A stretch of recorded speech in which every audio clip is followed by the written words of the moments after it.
Klabu ya Bursaspor ya nchini Uturuki imekamilisha usajili wa winga wa kushoto wa kimataifa kutoka Ivory Coast,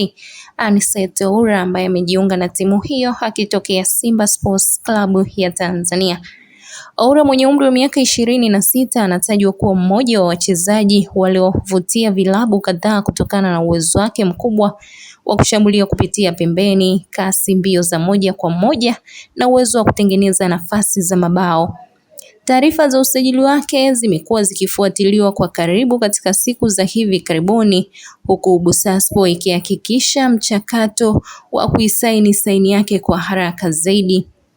Anicet Oura alianza safari yake ya soka nchini Ivory Coast kabla ya kucheza katika vilabu mbalimbali barani Ulaya na Afrika,